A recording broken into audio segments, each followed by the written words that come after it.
ഓരോ ഋതുക്കളിലും നിങ്ങൾക്ക് ഇഷ്ടപ്പെട്ട ഭക്ഷണം നിങ്ങൾക്ക് തരാനും നിങ്ങളുടെ ഡൈനിങ് ടേബിളിന്റെ സൗന്ദര്യം വർദ്ധിപ്പിക്കാനും താനെയിൽ നിന്നും ഒരു ക്യൂട്ടായ കപ്പിൾ വരികയാണ്. Doctor Mridul Subramaniam and Shri Subramaniam Ramachandran.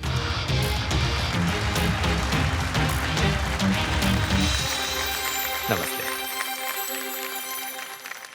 ഈ വേദിയിലേക്ക് നിങ്ങൾക്ക് ഹാർദമായ സ്വാഗതം.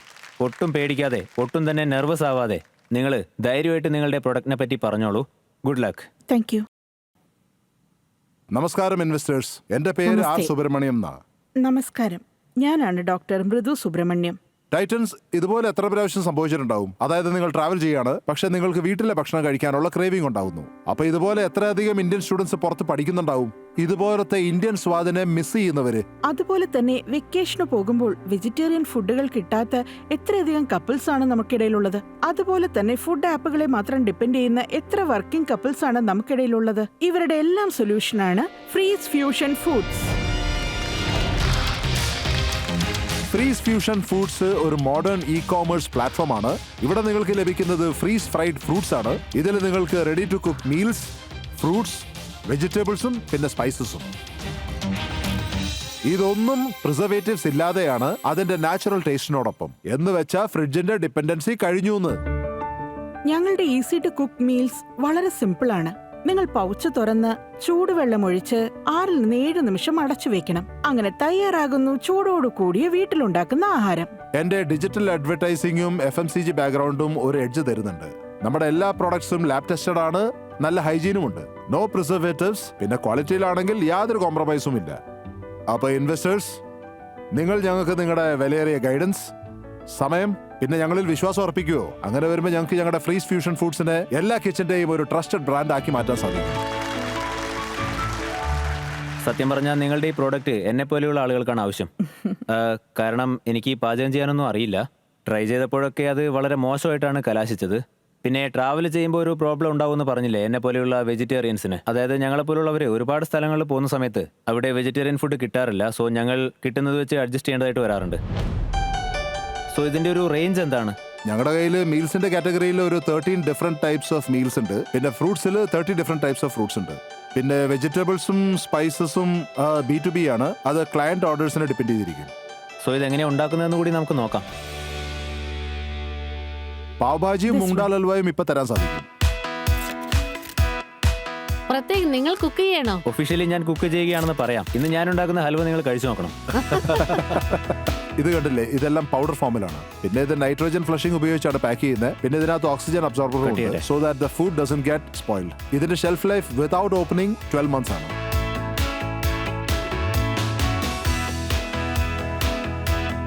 ആക്ച്വലി ഓരോ പാക്കിന്റെ പുറകിലും എത്രമാത്രം വെള്ളം ഒഴിക്കണമെന്ന് അതിൽ മെൻഷൻ ചെയ്തിട്ടുണ്ട്. ഇപ്പൊ എനിക്കറിയാം ഇതിനകത്ത് എത്രമാത്രം ഒഴിക്കണമെന്ന്, അതുകൊണ്ടാണ് മെഷർ ചെയ്യാതെ ഒഴിച്ചുകൊണ്ടിരിക്കുന്നത്. ഇതിങ്ങനെ മൂടി വെക്കണം 8 minutes. നല്ല ഓതന്റിക് പാവ്ഭാജിയുടെ മണം തന്നെ പാവ്ഭാജിയുടെ മണം വരുന്നുണ്ട്. സോ ഈ റെസിപ്പീസ് എല്ലാം മാഡം ചെയ്തതാണോ അതോ എല്ലാം താങ്കൾ തന്നെ തയ്യാറാക്കിയതാണോ? റെസിപ്പീസ് മുഴുവൻ പുള്ളിക്കാരുടെയാണ്. Actually everything is actually in house recipe. All the production is in house. ടൈറ്റൻസ്, ഇത് മുഴുവനും റെഡി ആവാനായിട്ട് 7 minute സമയം എടുക്കും. ആ സമയം കൊണ്ട് നമുക്ക് ബിസിനസിനെ പറ്റി സംസാരിക്കാം. ഈ ഹലുവ അടിപൊളിയായിട്ടുണ്ട്. എനിക്ക് പാവ് ബജിയേക്കാൾ കൂടുതൽ ഹൽവയാണ് ഇഷ്ടപ്പെട്ടത്. ഇതൊരു പാക്കറ്റിൽ നിന്ന് ഉണ്ടാക്കിയതാണെന്ന് അറിയില്ല. മാഡത്തിന് പാചകം ചെയ്യാൻ വളരെ ഇഷ്ടമാണെന്ന് തോന്നുന്നു. പക്ഷെ അവരെ ഒരു എക്സെപ്ഷണൽ ഷെഫിന്റെ ഒരു റീപ്ലേസ്മെന്റ് ആയിട്ട് നമുക്ക് കാണാൻ പറ്റില്ല.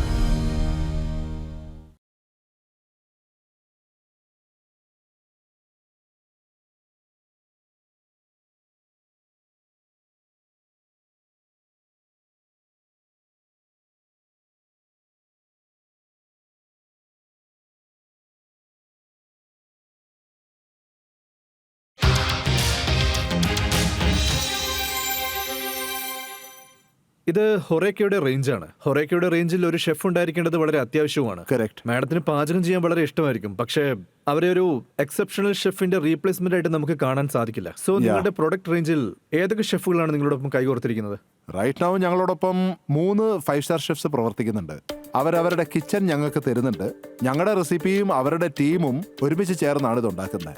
അപ്പൊ ഫുഡ് സൈഡ് മുഴുവൻ ഞങ്ങളായിരിക്കും കൈകാര്യം ചെയ്യുന്നത്. And as far as horeca is concerned, അതിനകത്ത് ഡയറക്റ്റ് ഫ്രൂട്ട്സ് ആണ് പോകുന്നത്. നിങ്ങൾ എങ്ങനെയുള്ള മാർക്കറ്റ് ഓഡിയൻസിനെയാണ് ടാർഗറ്റ് ചെയ്യുന്നത്? 4 ഡിഫറെന്റ് ഓഡിയൻസ് ഉണ്ട്. ഒന്ന് ഇൻസ്റ്റിറ്റ്യൂഷണൽ, പിന്നെ B2B, അങ്ങോട്ടാണ് എന്റെ ഫ്രൂട്ട്സ് പോകുന്നത്, പേസ്ട്രീസും കേക്സും ഒക്കെ ഉണ്ടാക്കാൻ. Second is mothers and working ഹൗസ് വൈഫ്സ്. That's my very big audience. Because എന്റെ മുഴുവൻ ഫോക്കസും അവിടെയായിരുന്നു. That is how can I create a relief for her, because cooking is not an easy thing. And second is, എപ്പോൾ നോക്കിയാലും ഒരു കുട്ടി എന്നോട്, അതായത് മോൻ പറയുന്നു എനിക്ക് പാവഭാജി മതി, അപ്പോൾ ഉടനെ മോള് പറയും അവർക്ക് വെജ് ബിരിയാണിയാണ് വേണ്ടത്. അവരുടെ രണ്ടുപേരുടെ വിഷ് ഒരേ സമയത്ത് എങ്ങനെ ഫുൾഫിൽ ചെയ്യും? അങ്ങനെ വരുമ്പോൾ റെസ്റ്റോറൻറ്റ്സിനെ ഡിപ്പെൻഡ് ചെയ്തേ പറ്റൂ. അപ്പം mothers 25 to 60, which is around 150 million audience in India, അവരാണ് എന്റെ ഏറ്റവും വലിയ ടാർഗറ്റ്. രണ്ടാമതായിട്ട് പുറം രാജ്യങ്ങളിൽ പോകുന്ന സ്റ്റുഡൻസ്, മൗണ്ടനിയറിംഗ് ട്രക്കിങ്ങിന് പോകുന്നവര്, അങ്ങനെ 4 to 5 ഡിഫറെന്റ് ഓഡിയൻസസ് ഉണ്ട് to whom I am catering to. എന്നെ പോലെയുള്ള ആളുകളെയും ഇൻക്ലൂഡ് ചെയ്തോളൂ. ഫ്രീക്വന്റ് ട്രാവലേഴ്സ് ആണ്. frequent travelers ഉം ഉണ്ട്. വളരെ നീണ്ട ഷിഫ്റ്റ്സ് ആണ് ഞങ്ങളുടേത്. വേറെ വഴിയില്ലാതെ പുറത്തുനിന്ന് കഴിക്കേണ്ടി വരാറുണ്ട്. ഇത് കണ്ടുകൊണ്ടിരിക്കുന്ന എല്ലാ മദേഴ്സിനെയും സംബന്ധിച്ച് പാക്കറ്റിൽ വരുന്നത് കൊണ്ട് ഉണ്ടാക്കുന്ന സാധനങ്ങൾ അവരുടെ കൈകൊണ്ട് ഉണ്ടാക്കുന്നത് പോലെ ഫ്രഷ് ആയിരിക്കില്ല എന്ന് അവർക്കറിയാം. അത് അമ്മയായാലും ഒരു പെൺകുട്ടി ആയാലും ഫസ്റ്റ്ലി ആരായാലും എനിക്ക് അവരോട് പറയാനുള്ളത്, ഈ ഫ്രീസ്ഡ് ഡ്രൈഡ് ടെക്നോളജി ഇല്ലേ, ഈ ടെക്നോളജി എന്താന്ന് വെച്ചാൽ ഇതിന്റെ വാട്ടർ കണ്ടന്റ് മാത്രമേ വലിച്ചെടുക്കുന്നുള്ളൂ, അല്ലാണ്ട് ഇതിന്റെ ന്യൂട്രിയൻസ്, മിനറൽസ്, വൈറ്റമിൻസ്, കളേഴ്സ് ഒന്നും വലിച്ചെടുക്കുന്നില്ല. പിന്നെ ഞങ്ങൾ ഒരിക്കലും ഇവിടെ പറയുന്നില്ല നിങ്ങൾ ലഞ്ചും ഡിന്നറും ഒന്നും ഉണ്ടാക്കേണ്ടത്, അത് നിങ്ങൾ റെഗുലർ ആയിട്ട് ഉണ്ടാക്കിക്കൊണ്ടിരിക്കാം. All I'm saying is this will give you a kind of relief. കുറച്ചൊക്കെ ഒരു ദിവസം നിങ്ങൾക്ക് തോന്നുക നിങ്ങൾക്ക് ഭക്ഷണം ഉണ്ടാക്കേണ്ടത്. നിങ്ങളിൽ രണ്ടുപേരും ആരും സയന്റിസ്റ്റ് അല്ല. അപ്പൊ നിങ്ങൾ ഇതിൽ യൂസ് ചെയ്തിരിക്കുന്ന ടെക്നോളജിയെ എങ്ങനെയാണ് എക്വയർ ചെയ്തത്? അത് ഞാൻ എൻ്റെ ഒരു ഫ്രണ്ടിന്റെ കൂടെ ഒരു മീറ്റിങ്ങിന് പോയിരുന്നു. അവിടെയാണ് ആദ്യം ഫ്രീസ് ഡ്രൈഡ് ഫ്രൂട്ട്സ് കഴിച്ചത്. അവിടെ ഞാൻ ആദ്യം എനിക്ക് മാംഗോ ആ തന്നെ. അപ്പൊ അങ്ങനെ ആദ്യം മാംഗോ കഴിച്ചപ്പോഴത്തേക്കും ഇത് പ്യുവർ ആൽഫോൺസോ മാംഗോയുടെ ടേസ്റ്റ് ആയിരുന്നു. ഇതെങ്ങനെ സംഭവിച്ചു? അവിടെ വെച്ച് അവൻ പറഞ്ഞതാ ഇത് ഇങ്ങനെയുള്ള ടെക്നോളജിയാണ്, ഫ്രീസ്ഡ് ആണെന്നൊക്കെ. അപ്പൊ അങ്ങനെ മീറ്റിംഗ് ഒക്കെ കഴിഞ്ഞ് ഞങ്ങൾ അങ്ങ് പോയി, എല്ലാം മറന്നു. ഇങ്ങനെയുള്ള പ്ലാൻ ഒന്നും ഇല്ലായിരുന്നു ഇത് സ്റ്റാർട്ട് ചെയ്യണമെന്നൊക്കെ പറഞ്ഞ്. 2-3 മാസങ്ങൾക്ക് ശേഷം ഇതിങ്ങനെ മനസ്സിൽ കിടപ്പുണ്ടായിരുന്നു, ഇതൊരു ഇൻട്രസ്റ്റിംഗ് പ്രോഡക്റ്റ് ആണല്ലോ എന്നൊക്കെ പറഞ്ഞു. അപ്പോഴാണ് ഞാൻ വിചാരിച്ചു ഒന്ന് എക്സ്പ്ലോർ ചെയ്തേക്കാമെന്ന്. അപ്പൊ ഞാൻ അങ്ങനെ ആദ്യം കൺസ്യൂമേഴ്സിനോട് സംസാരിച്ചു, ഒന്ന് റിസർച്ച് ചെയ്തു, മാർക്കറ്റ് ഒന്ന് മനസ്സിലാക്കാൻ നോക്കി, ആരൊക്കെയാണ് പ്ലേയേഴ്സ്, എന്തൊക്കെയാണ് ചെയ്യുന്നത്. ആൻഡ് ദെൻ അവരുടെ മറ്റു ചില ഫ്രൂട്ട്സും പരീക്ഷിച്ച് നോക്കി. ഞങ്ങൾ എല്ലാ ഫ്രൂട്ട്സും സ്വയം ഓരോന്നായിട്ട് എടുത്ത് ടേസ്റ്റ് ചെയ്ത് നോക്കി. വളരെ ടേസ്റ്റി ആയിരുന്നു. ഇത് ഉണ്ടാക്കാനും വളരെ സിമ്പിളാ. ഫ്രൂട്ട്സിനൊന്നും വേണ്ടല്ലോ. You just take A good quality fresh fruits, you just cut it into small pieces. Client ആവശ്യപ്പെടുന്ന ഫോർമാറ്റിൽ, അതായത് പൗഡർ ആയിട്ടാണോ വേണ്ടത്, സ്ലൈസസ് ആയിട്ടാണോ വേണ്ടത്, സർക്കിൾ ആയിട്ടാണോ, ഫ്രീസ് ഡ്രൈഡ് മെഷീനിൽ ഇട്ട് കഴിഞ്ഞാൽ it comes out as freeze dried. ഇതിനകത്ത് ഷുഗർ ഒന്നും ആഡ് ചെയ്യണ്ട. അങ്ങനെയാണ് എനിക്ക് ഇതിനകത്ത് കോൺഫിഡൻസ് വന്നത്. ഇതിൽ നമുക്ക് എന്തെങ്കിലുമൊക്കെ ചെയ്യാം. ഇനി ഒന്ന് ടേസ്റ്റ് ചെയ്ത് നോക്കാം.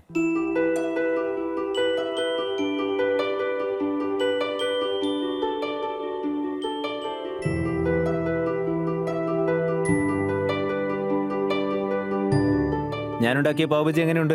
വളരെ നന്നായിട്ടുണ്ട്. ഈ അലുവ അടിപൊളിയായിട്ടുണ്ട്. എനിക്ക് പാവ് ബജിയേക്കാൾ കൂടുതൽ ഇഷ്ടപ്പെട്ടത് ഹൽവയാണ്. പാക്കറ്റിൽ നിന്നാണ് ഇത് ഉണ്ടാക്കിയെന്ന് വിശ്വസിക്കാനാവില്ല.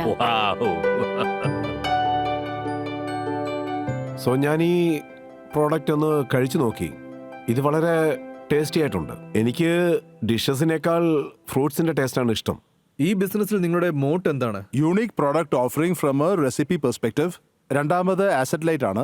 ഇതിന്റെ ഫ്രീസ് ഡ്രൈയിങ് ഇല്ലേ, machinery, that is being partnership with another person who's got the machinery and I have not invested in the machine. Investment ഇല്ലെങ്കിൽ എൻട്രി ബാരിയറും ഉണ്ടാവില്ല. ഇപ്പോൾ ഇവിടെ നമ്മളോടൊപ്പം ഉള്ള പാതി പേർക്കും ഈ ബിസിനസ് ആരംഭിക്കാവുന്നതാണ്.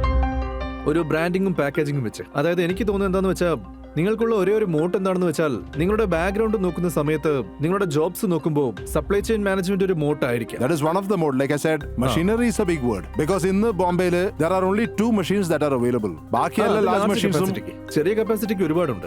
അതെ 5-6 kgs ഒക്കെ വേറെ. അത് ഒരുപാടുണ്ട്. The capacity which I am talking is 600 kg per day capacity. Commercial application. അതെ, commercial. Okay. So anytime if you want to do any export or you want to do any larger B2B, it is possible. നിങ്ങളുടെ റവന്യൂയെ കുറിച്ച് കുറച്ച് കാര്യങ്ങൾ പറയാമോ? Okay, first thing നമ്മുടെ കയ്യിലുള്ള pipe line revenues, അതായത് projects, അതായത് US മാർക്കറ്റ് ഉണ്ട്, UAE കുറച്ച് ഓർഡേഴ്സ് വന്നിട്ടുണ്ട്, UK മാർക്കറ്റ് ഞങ്ങൾ ടാർഗറ്റ് ചെയ്യുന്നുണ്ട്, പ്ലസ് ഇന്ത്യയിൽ മൾട്ടിപ്പിൾ ചാനൽസ് ഉണ്ട്. സ്റ്റുഡൻസ് ഗോയിങ് അബ്രോഡ് എന്ന് പറഞ്ഞ് റെഗുലർ കുറച്ച് കസ്റ്റമേഴ്സ് വരുന്നുണ്ട്, പ്ലസ് ഓൺലൈൻ പ്ലാറ്റ്ഫോം അവൈലബിൾ ആണ്, പ്ലസ് ഞങ്ങൾക്ക് ഞങ്ങളുടേതായിട്ടുള്ള ഇ-കോമേഴ്സ് സൈറ്റും ഉണ്ട്. ഞങ്ങൾ ഓർഗാനിക് ട്രാഫിക് അവിടെ ഡ്രൈവ് ചെയ്യാൻ ആഗ്രഹിക്കുന്നുണ്ട്. That is one of the big reasons for investment, for marketing, for production, for R&D. നിങ്ങൾക്ക് ടൈറ്റൻസിന്റെ അടുത്തുനിന്ന് ഇൻവെസ്റ്റ്മെന്റ് വേണമെങ്കിൽ റിയലിസ്റ്റിക്കലി നിങ്ങളുടെ വാല്യൂഷൻ എന്തായിരിക്കും? മേഡം, ഇവർക്ക് ആലോചിക്കാൻ ഞാനൊരു 2 മിനിറ്റ് സമയം കൊടുക്കാം. ആ സമയം കൊണ്ട് നമുക്ക് മാർക്കറ്റ് ഡിമാൻഡ് നോക്കാം. അപ്പോഴേക്കും നിങ്ങൾ വാല്യൂഷന്റെ കാര്യത്തിൽ എന്ത് ചെയ്യണമെന്ന് ഒന്ന് ആലോചിച്ച് നല്ല തീരുമാനം എടുക്കൂ. ഓഡിയൻസ്, നിങ്ങളുടെ വോട്ടിംഗ് മീറ്റേഴ്സ് നിങ്ങളുടെ കയ്യിലുണ്ട്. നിങ്ങൾ പ്രോഡക്റ്റ് കണ്ടു, പിന്നെ അതിനെപ്പറ്റി കേട്ടു. ഞങ്ങളാണെങ്കിൽ അത് ടേസ്റ്റും ചെയ്ത് നോക്കി. സോ വോട്ടിംഗ് മീറ്റേഴ്സ് എടുത്ത് യെസ് ഓർ നോ ബട്ടൺ അമർത്തിക്കൊണ്ട് ഞങ്ങളെ അറിയിക്കൂ ഈ പ്രോഡക്റ്റ് നിങ്ങൾക്ക് എത്രമാത്രം ആവശ്യമുണ്ട് എന്ന്. നിങ്ങളുടെ സമയം ഇതാ ആരംഭിക്കുന്നു.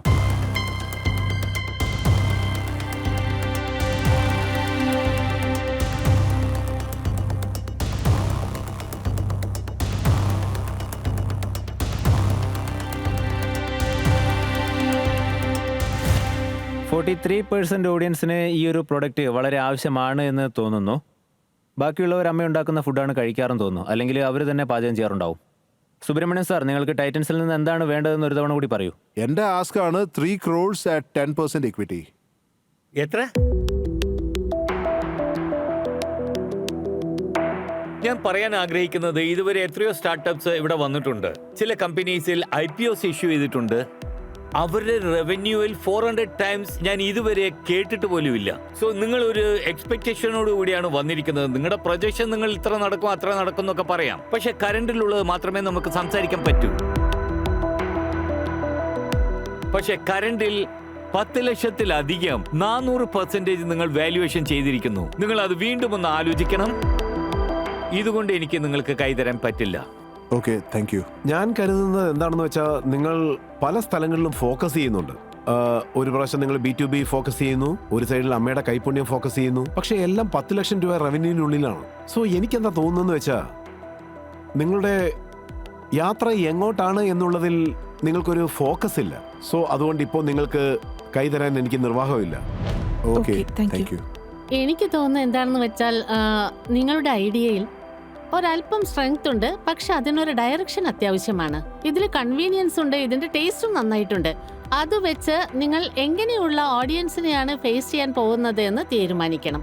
ആക്ച്വലി നിങ്ങൾ ഇത്രയും കുറച്ച് റവന്യൂവിൽ ഇത്രയധികം കാര്യങ്ങൾ ചെയ്യുകയാണെങ്കിൽ എനിക്ക് തോന്നുന്നു ഈ ബിസിനസ് മുന്നോട്ട് കൊണ്ടുപോകാൻ എന്തെങ്കിലും തരത്തിൽ തടസ്സങ്ങൾ ഏർപ്പെടും. അതുകൊണ്ട് ഞാൻ ഇതിൽ ഇൻവെസ്റ്റ് ചെയ്യുന്നില്ല. നിങ്ങളുടെ ബ്രാൻഡും അതുപോലെ പൊട്ടൻഷ്യലും ഇന്ത്യയുടെ സൈസ് അല്ലെങ്കിൽ വിദേശത്തുള്ള ഇന്ത്യൻ ബയേഴ്സിനെ നോക്കുന്ന സമയത്ത് പൊട്ടൻഷ്യൽ വളരെ അധികം തന്നെയുണ്ട്. ഞാൻ നിങ്ങളെ വീണ്ടും കാണാൻ ആഗ്രഹിക്കുകയാണ്. പക്ഷെ അതിനു മുമ്പ് നിങ്ങൾ 2 കാര്യങ്ങളിൽ ഫോക്കസ് ചെയ്യണം. ആദ്യം ഒരു സെലിബ്രിറ്റി ഷെഫിനെ ഓൺബോർഡ് ചെയ്യണം. ആ കാര്യത്തിൽ നിങ്ങൾക്ക് എന്റെ ഹെൽപ്പ് വേണമെന്നുണ്ടെങ്കിൽ ഞാൻ അതിന് റെഡിയാണ്. രണ്ടാമത്തേത് വെൽനസ് എന്ന് പറയുന്ന ഒരു ഡയറക്ഷൻ എടുത്തോളൂ. കാരണം ജനറിക് ഫുഡ്സിൽ അമ്മയുടെ കൈപുണ്യത്തിൽ 100-ൽ കൂടുതൽ കോമ്പറ്റീറ്റേഴ്സ് ഉണ്ട്. പക്ഷേ വെൽനസിലും 100 കോമ്പറ്റീറ്റേഴ്സ് ഉണ്ട്, പക്ഷെ അവിടെ വർക്ക് ആവുന്നുണ്ട്. ഈ 2 കാര്യങ്ങളും നിങ്ങൾ ചെയ്യുകയാണെങ്കിൽ ഉറപ്പായിട്ടും നമുക്ക് വീണ്ടും മീറ്റ് ചെയ്യാം. പക്ഷെ ഇന്നത്തെ ഈ സാഹചര്യത്തിൽ നിങ്ങൾക്ക് കൈതരാൻ എനിക്ക് സാധിക്കില്ല. ഓക്കെ. ഓരോ പിച്ചിന് ശേഷവും ചിലർക്ക് ഇൻവെസ്റ്റ്മെന്റ് കിട്ടും, ചിലർക്ക് മെന്റർഷിപ്പ് കിട്ടും, പിന്നെ ബാക്കിയുള്ള ഒരുപാട് പേർക്ക് നല്ല വർക്കബിൾ പോയിന്റ്സ് കിട്ടും. Yeah. അതിലൂടെ ഉറപ്പായിട്ടും നിങ്ങളുടെ ഫ്യൂച്ചർ ഡയറക്ഷൻ ക്ലിയർ ആവും. നിങ്ങളിത് കഴിഞ്ഞ വർഷമാണ് തുടങ്ങിയത് എന്ന് ഇവിടെ പറഞ്ഞിരുന്നു. സോ ഇനിയും ഒരുപാട് ദൂരം നിങ്ങൾ മുന്നോട്ട് പോവേണ്ടതുണ്ട്. ഒപ്പം ജിമ്മി സാറ് പറഞ്ഞിട്ടുണ്ട് ഈ ഷോയ്ക്ക് ശേഷം അദ്ദേഹം നിങ്ങളെ വീണ്ടും കാണാൻ തയ്യാറാണ്. സോ നിങ്ങൾ അദ്ദേഹത്തെ വീണ്ടും കണ്ടുമുട്ടുന്ന സമയത്ത് ഒരു നല്ല ഡീലും നിങ്ങൾക്ക് കിട്ടട്ടെ എന്ന് ഞാൻ ആശംസിക്കുകയാണ്. Thank you very much for being here sir. Thank you very much. Thank you. കണ്ടുകൊണ്ടിരിക്കൂ ഐഡിയ ബാസ്, ഭാരതത്തിന്റെ സ്വന്തം സ്റ്റാർട്ടപ്പ് വേദി.